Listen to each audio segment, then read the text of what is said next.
Olá, estamos dando início ao podcast do PET Agronomia UFRA com a série Planejamento Profissional. O tema que será abordado é a atuação profissional na pesquisa e docência. Entrevistaremos o professor Rafael Gomes Viana, que atua na área de produção de grãos e no manejo integrado de plantas daninhas e culturas de interesse zootécnico na Universidade Federal Rural da Amazônia. É tutor do Programa de Educação Tutorial PET Agronomia e coordenador do Grupo de Pesquisa em Manejo Integrado de Plantas Daninhas da Amazônia. Fez seu mestrado e doutorado na Universidade Federal de Viçosa, com período sanduíche na Universidade de Lleida, na Espanha. Bom, pessoal, hoje nós vamos falar sobre um tema que deve ser de interesse para muitas pessoas que entram no curso, que é se planejar profissionalmente para atuar na pesquisa e docência. Então, vou responder algumas perguntas sobre esse tema para que você se prepare aí para enfrentar o mercado de trabalho e se preparar desde já. Vamos aproveitar o tempo para isso. Certo. Então vamos às perguntas, professor. Quais os requisitos para atuar em pesquisa e docência?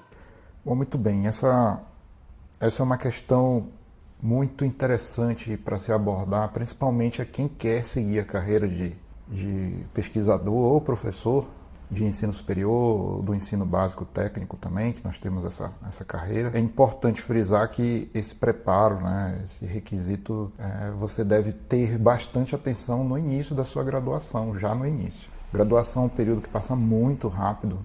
O curso de agronomia são 5 anos, 10 semestres, e esses 10 semestres passam numa velocidade incrível. Então já é importante, desde o princípio, o estudante estar muito bem focado se ele quer seguir essa carreira. Por que eu estou falando isso? Porque um dos requisitos básicos para se atuar em pesquisa e docência é ter um currículo voltado para isso. E para você ter um currículo voltado para isso, você tem que ter um volume de trabalhos em pesquisa e docência, principalmente em pesquisa, porque o professor do ensino superior, principalmente, dissocia pesquisa, ensino e extensão. Então é importante que o estudante esteja desde o princípio já conectado a esse mundo. Então quais são os requisitos básicos? O primeiro requisito básico é você ter boas notas.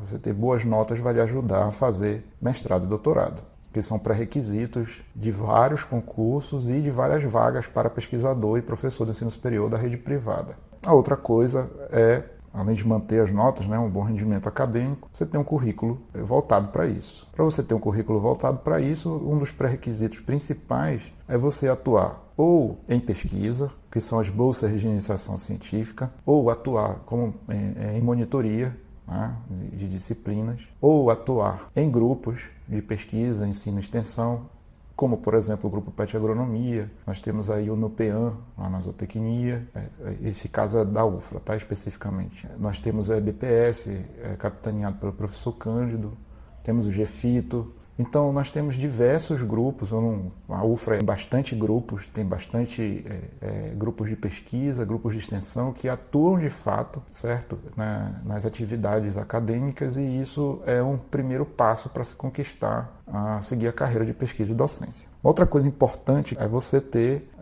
cursos de inglês, principalmente.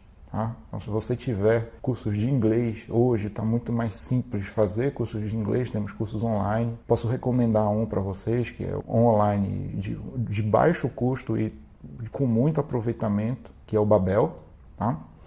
E parece que custa 180 por ano, então é uma taxa bem pouquinha, mas tem bastante curso online gratuito. Inclusive tem o Inglês Sem Fronteiras, que eu não sei se está atuando ainda, mas tem bastante curso voltado à área da língua.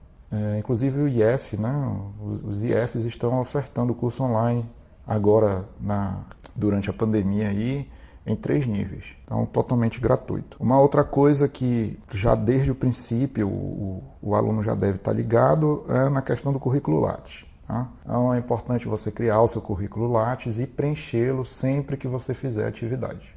Quanto mais, melhor. Então esteja inserido, por exemplo, em cursos, minicursos, as semanas de integração, que são as apresentações de PIBIC, palestras. Então, a UFRA oferece várias palestras e vários temas importantes que acontecem no decorrer do ano, e tudo isso vai virar volume de informações no seu currículo que vai dar um up aí, vai dar uma inserção muito mais tranquila se você for tentar mestrado e doutorado. Então, aproveite para fazer, a maioria dos cursos, minicursos que acontecem por aí são gratuitos. Então, é interessante que você tenha isso no seu currículo. Então, o que acontece? Né? Eu sempre faço um paralelo aí, alguns estudantes eles vão entender o que eu estou falando aí como exemplo. Você tem que acumular experiência na graduação, que fazendo um paralelo com joguinhos aí de videogame ou de narrativa, você tem que acumular XP, você tem que acumular experiência para que você tenha maior chance de acesso ao mestrado e doutorado. Então, mergulhe de que se você quer realmente seguir a carreira de pesquisa e docência, mergulhe nesses pré-requisitos básicos aí.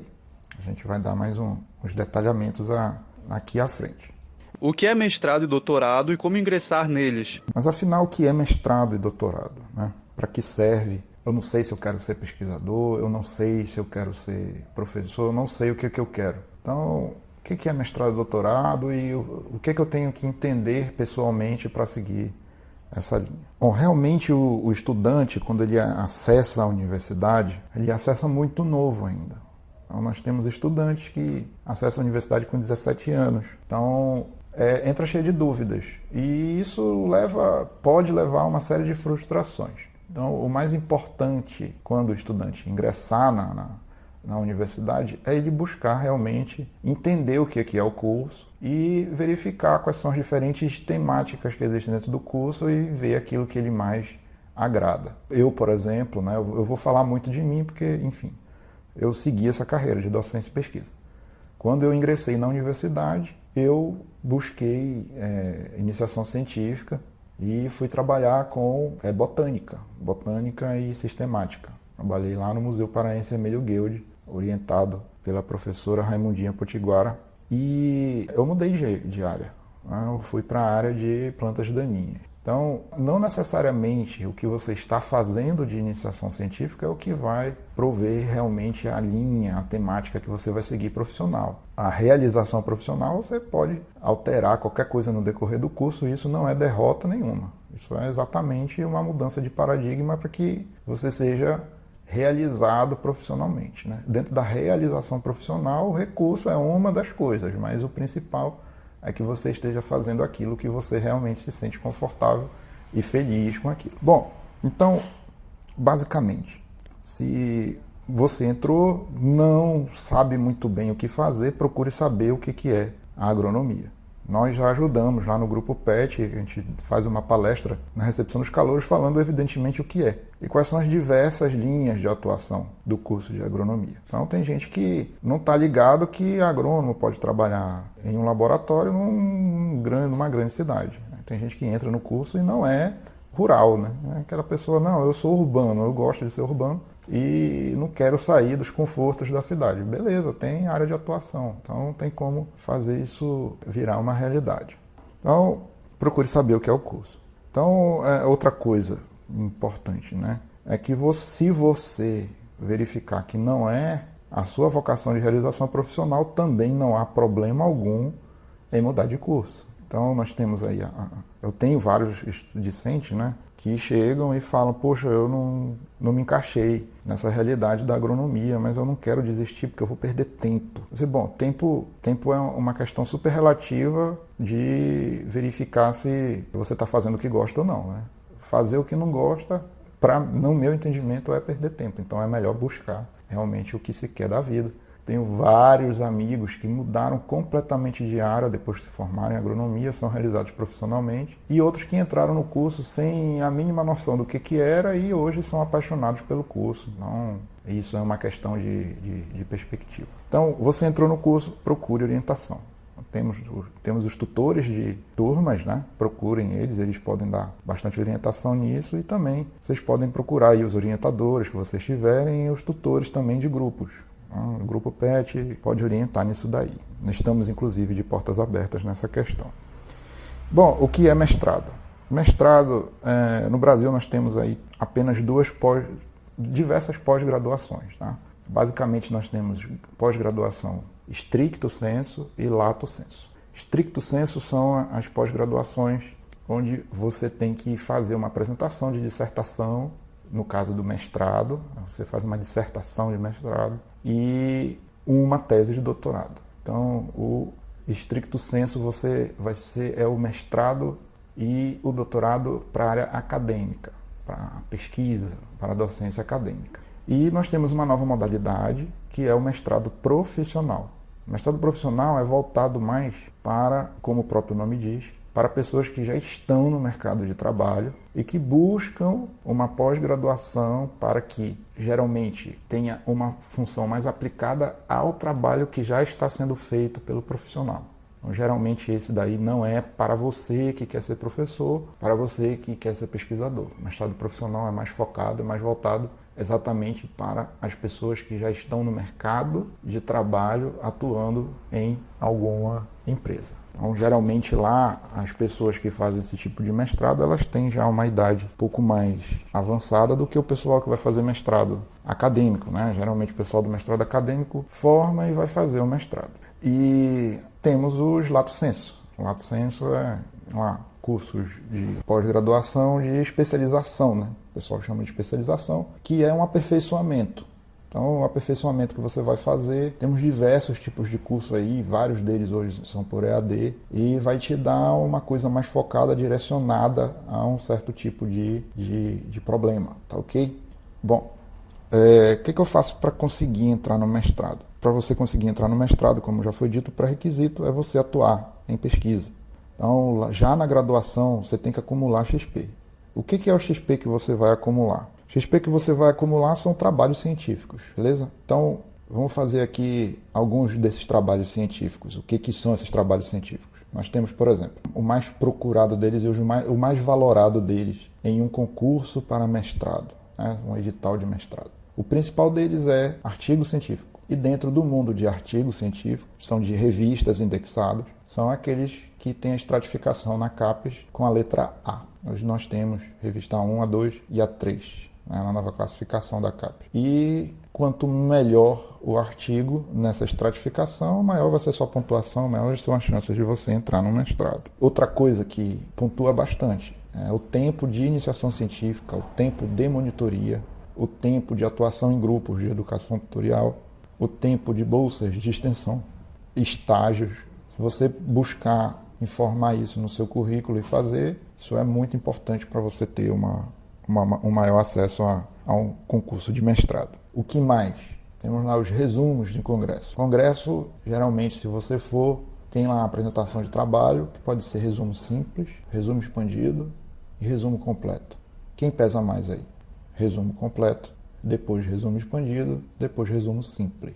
A maioria dos congressos é resumo simples. E o que tiver se você puder dar preferência em eventos que sejam resumo expandido, melhor. E você vai ter uma pontuação maior. Dentro dos congressos, geralmente tem embutido minicurso. Façam os minicursos, porque isso também vai gerar ponto para vocês na avaliação de currículo. O que mais? Atividades de extensão. Interessante você realizar a extensão, por quê? Pontua bastante. Então procure grupos que organizem eventos. Procurem grupos, ou se você não for organizar eventos, que faça a participação dos eventos. E se houver possibilidade de publicação de trabalho, publique. Mas para publicar, você precisa realizar o trabalho. Então, logo o vínculo com grupos que façam pesquisa, ensino e extensão é muito interessante. Notas. Acima de 7, geralmente, até inclusive é ponto de corte em algumas situações, de alguns concursos de mestrado. Uma outra coisa que é importante é livro. Se você tiver a oportunidade de publicar livros, é muito interessante. Capítulos de livro ou livro. Okay? Então fale com o seu orientador, busque lá publicar. A UFRA, geralmente, uma vez por ano, lança um edital de publicação de livros. O que mais a gente tem de importante são os períodos de estágio extracurricular. Então, se vocês puderem fazer ou mobilidade acadêmica, que é passar um tempo em outra universidade, fazendo um semestre por lá, ou no exterior, estágio no exterior, ou então atividades em empresas, fazendas, laboratórios fora da universidade, isso daí também garante uma pontuação interessante no currículo. Então, basicamente, nós temos essas atividades. Tá? Então, se você tiver, quanto maior a pontuação no currículo, melhor. O que mais? Algumas universidades apenas avaliam currículo. para vocês terem ideia do quanto que isso é importante. Mas outras universidades avaliam entrevista. Então é importante na entrevista você ser a pessoa que você é. Não minta, não crie um personagem. Por quê? Porque inevitavelmente uma hora vai ser descoberto lá que você cobriu alguma coisa que você não é eficiente naquilo. Então, uma coisa que a gente tem que preservar sempre na vida é o nome que a gente tem. Então, nas entrevistas sejam vocês mesmos e se você não souber alguma pergunta que foi dita, diga, olha, não sei, não tenta enrolar porque é pior. O que está sendo avaliado ali, além do seu conhecimento técnico, está sendo avaliado também a pessoa. Ninguém quer trabalhar com alguém que é chato, alguma coisa assim do gênero. Então a entrevista, apesar de não estar escrito em edital e tudo mais, a pessoa está ali avaliando se você sabe falar, se você tem um poder de oratória e tudo mais. É normal ficar nervoso e todo mundo sabe disso, né? O cara que está te entrevistando sabe que o fator nervosismo entra nessa questão. E também alguns desses mestrados, eles solicitam prova, né? Prova de conhecimento.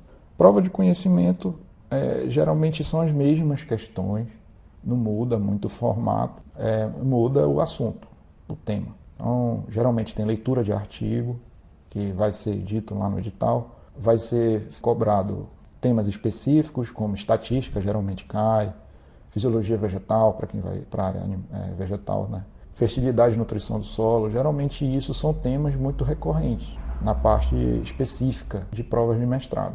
Então, é bom vocês sempre estarem estudando. A dica que eu dou é vocês pegarem as provas antigas, que ficam disponíveis no site dos programas de pós-graduação.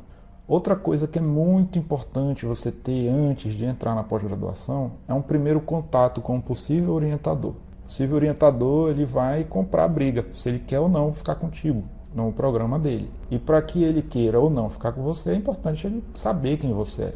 Então, geralmente tem gente que antes do mestrado vai na instituição fazer estágio, conhece o orientador e fala com ele, olha, pode me orientar, tu pode me dar uma carta de recomendação para o mestrado, tudo mais. Se ele gostar, beleza. Se ele não gostar, não vai ficar. Então, isso daí já serve como termômetro para você. Falei da carta de recomendação. Muito bem.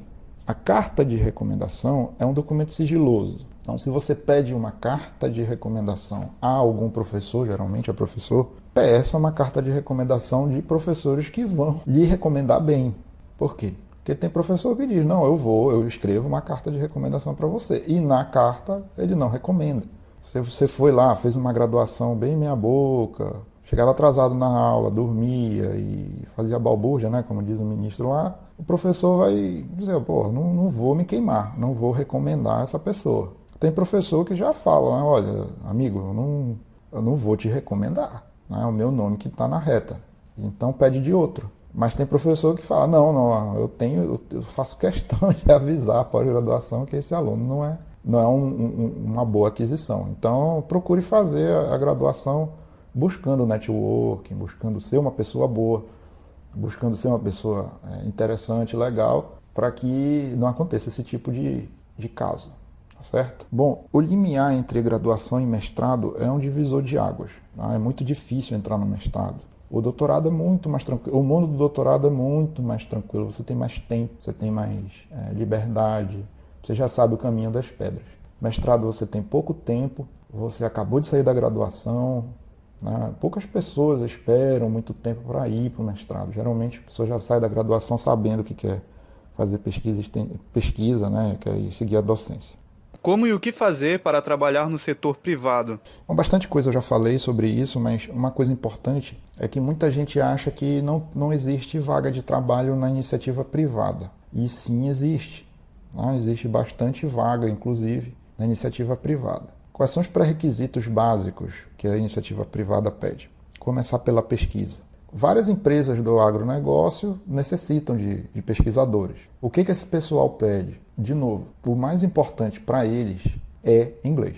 Tem que saber de inglês, tem que saber muito, porque essas empresas geralmente são multinacionais que vão trocar ideia com pessoas no exterior. E a língua universal na pesquisa é inglês. Então, procure saber inglês fluente, não é o inglês meia boca. Outra coisa importante nas empresas é você dominar estatística. Você tem que dominar a estatística e fazer a apresentação disso. Tá? Então, a apresentação de relatórios em empresas eles são frequentes. Então, tem que ser papo reto. Então, você tem que saber dominar os pacotes de estatística e de apresentação de resultados. Outra coisa muito importante para eles é que você tenha uma flexibilização de transitar entre o mundo da pesquisa, do marketing e da aplicação da tecnologia.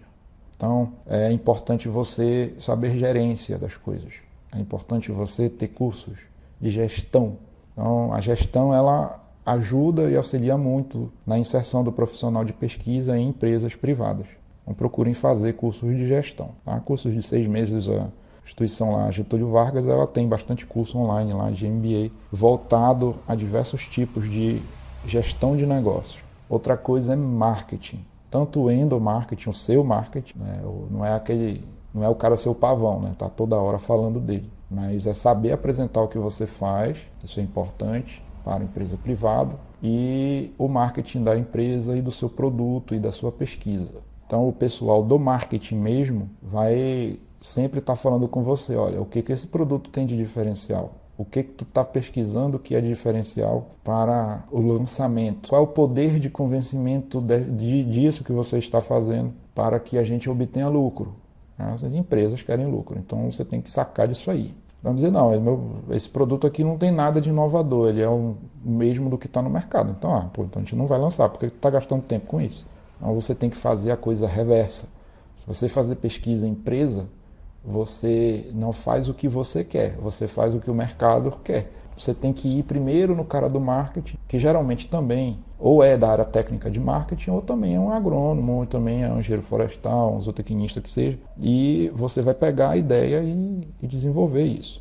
Uma outra coisa é você trabalhar na parte burocrática. Quem trabalha aí com liberação de sementes, mudas, agrotóxicos, fertilizantes, o pesquisador ele vai ter também papel de gestão na liberação desses produtos. Então você tem que saber muito de papel. Então você tem que lembrar aí que estar no campo, fazendo cruzamento de planta, ou então fazendo bioinformática, isso é um mero detalhe. Ainda tem bastante coisa fora da porteira, como a gente fala. Então, lembrem-se que o senso organizacional de gestão das coisas não é necessariamente uma coisa que você pode aprender só lá na prática. Tem como você adiantar isso também. Então, falar o que a empresa quer ouvir é uma coisa também importante. Então, é bom você estudar a empresa. Você já fez o seu mestrado, já fez o doutorado, eu quero trabalhar nessa empresa. Bom, o que essa empresa faz? No que eu vou agregar para a empresa? O que eu vou fazer de diferencial na empresa? Então, isso daí é interessante. Saber, procurar saber quem é que está te empregando. Em empresa privada, eles avaliam bastante quem é a pessoa. Se eles avaliam bastante quem é a pessoa, cuidado, né? Porque a gente coloca algumas informações, até mesmo inconsciente, na vida, em redes sociais, ou então no próprio network que a gente faz, e eles investigam isso. Vão lá saber se você é uma pessoa bem-humorada, ou se você é uma pessoa tacanha ou mal-humorada e tudo mais, se é bom de relacionamento, se não é. Então a empresa quer alguém que seja bom de relacionamento, mesmo porque você vai gerir pessoas, você vai gerir documentos. Então, cuidado com o que vocês postam em redes sociais. As empresas, elas olham isso daí. Então, de repente, você coloca lá uma informação que não seja agregadora a você, você está sendo inimigo de si próprio. No mercado privado, o networking é muito importante. Geralmente, as empresas elas acabam usando os headhunters. Então, eles vão procurar lá quem são as pessoas que podem agregar e eles usam muito o mecanismo de indicação. Não é crime nenhum indicar. É crime isso no serviço público. Mas no privado não, eu contrato quem eu quiser. Então o headhunter ele vai buscar os notáveis. E para que você seja notável ou notado, notável, eu sei a técnica, beleza, isso é 50%, os outros 50% é quem é você. Você vai mostrar isso, também você pode usar a internet para fazer isso e ter bons relacionamentos, manter uma linha de contato com as pessoas. Então é bom você já fazer isso desde a graduação. Seja uma pessoa legal, não precisa ser chato, Tem aquele chatismo que é o chatismo automático, que a pessoa já é e pronto. Mas procure ser alguém agradável, Procure ajudar as pessoas uma hora. Isso não se esquece, Se você ajuda alguém, uma hora a pessoa lembra de você, Tem gente que ajuda com interesses, mas tem outros não. Eu naturalmente sou assim. E uma hora a pessoa se lembra, né, de você e lhe indica. O que eu recomendo a vocês? É ter o LinkedIn. Venham lá, façam lá o LinkedIn, que as empresas no exterior e as empresas privadas não procuram Lattes. Elas procuram essa plataforma. E lá você pode colocar, você tem uma liberdade maior que no Lattes. Você pode colocar o que você produziu de vídeo, de áudio, de mídia, de livro, tudo. Você cria um espaço de discussão e de interação.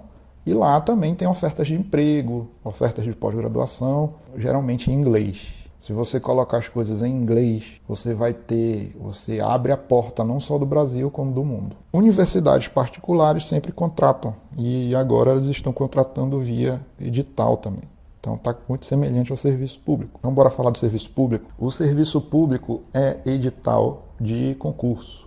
Já se passou a era de ouro dos concursos para professor e pesquisador. Geralmente, na nossa área, pesquisa, a gente já lembra da Embrapa, mas tem as empresas de pesquisa estaduais também. E nós temos as universidades e institutos federais que podem fazer contratação. Se você tiver mestrado e doutorado, ótimo. Tá? Se tiver mestrado, já dificulta um pouco mais as coisas. Quanto maior a sua graduação, pós-graduação, melhor. E lá você vai ter que trabalhar com duas coisas, né, basicamente. Ter um bom currículo e dar uma boa aula. Então são duas coisas que pesam bastante. A aula, 60 minutos geralmente, ou abaixo disso, depende do edital, entrega de plano de aula e essas coisas. E também vai ter a questão de uma prova de conhecimentos específicos. Nessa prova de conhecimentos específicos você vai ter que estar muito bem afiado, escrever bastante sobre o tema sem ser prolixo. Geralmente é sorteio. Então, basicamente é isso que você vai ter que fazer para seguir essa carreira acadêmica ou de pesquisa. Tá? Então, lembrem-se de que não é muito simples, né? Basicamente, nós temos várias vertentes aí para fazer isso. Qual é a remuneração em números gerais nos setores público e privado? Dinheiro, né? Uma pergunta muito frequente. Além do desafio e aprendizado, né, nos setores, em números gerais, como é? Bom, no serviço privado, o céu é o limite. Tem muito professor, conheço muitos professores que largaram o serviço público com estabilidade e foram trabalhar em empresas privadas, porque pagavam mais. Pagavam dobro, triplo, tinham participação no lucro, e tinham viagens e tudo, e tinham desafios maiores. No serviço público, o salário é público, né? Então, se você depende da graduação que você entra, vai variar aí se for professor do ensino superior, vai variar de 8 mil bruto até 20 mil bruto. Então, tem vários descontos aí, não se enganem, tá? Tem muitos descontos. Mas dá para viver confortavelmente, sem dúvida. Mas os concursos estão raliando, tem muito pouco concurso e possivelmente não vão ter mais durante um bom tempo. Então é bom você estar antenado aí, que você pode ficar disponível para as empresas. Então tem dinheiro sim, gente. Uma outra coisa da minha geração, né? Só que nasceu de 81 para frente aí. Nós temos uma certa pressa, né? A gente tem uma certa necessidade de crescer profissionalmente muito rápido. Então é importante que vocês entendam o seguinte: não se chega a cargos muito elevados muito rapidamente. Existe nas empresas e também nas universidades um conflito de gerações. Existem pessoas com mais de 60 anos, existem pessoas com menos de 60 anos que geralmente têm conflitos de gerações de pensar. Mas, inevitavelmente, as pessoas com mais tempo de casa, pessoas com mais idade, têm mais experiência naquela função. É importante que você escute essas pessoas. É importante que você tenha empatia com essas pessoas, porque, apesar de você estar trazendo novidades, muitas das coisas e ideias que você quer sugerir, pode ser que já tenham sido feitas e não tenham dado certo. Então é sempre importante estar em contato, conversando e trocando ideia com quem tem mais tempo. E não passar por cima de ninguém. A questão da palavra profissional é paciência. Dizer, eu quero chegar aqui. Tudo bem, eu quero chegar aqui. Para eu chegar nesse ponto de carreira, eu preciso fazer isso, isso e isso. Dentro da competência técnica eu posso chegar lá. Pode demorar muito, pode demorar pouco. O importante é que você não atropele as coisas, porque isso pode danificar a sua carreira. Então, vale lembrar aí que a expertise humana, nessa hora, vale mais que a expertise técnica. Bom, Eu gostaria de agradecer novamente a oportunidade de falar sobre esse tema. É muita coisa que a gente pode debater e tudo mais. É importante que o estudante já fique antenado desde o momento que entra na universidade, porque hoje basicamente tempo é realmente dinheiro. E tempo também é realização profissional. Então não perca tempo. Procrastinar nesse momento da vida não é interessante. É interessante que se busque realmente o que você quer e saber quais são as prerrogativas para que você consiga fazer isso. Eu gostaria de agradecer também aos outros convidados que vão falar sobre o tema. Nós vamos ter os entrevistados das empresas, que é uma egressa da UFRA, e nós vamos ter também um egresso da UFRA falando sobre extensão, como conseguir chegar nessas carreiras. Então, um grande abraço, tudo de bom. Estamos chegando ao final deste episódio de Atuação Profissional na Pesquisa e Docência e ficamos gratos pela participação do professor Rafael Gomes Viana, que esclareceu as questões que aqui foram levantadas. Não percam a próxima entrevista da série de Planejamento Profissional, que tratará da atuação profissional no mercado agrícola. A convidada será a Ana Carolina Sarto, que é supervisora da empresa Timac Agro. Até a próxima!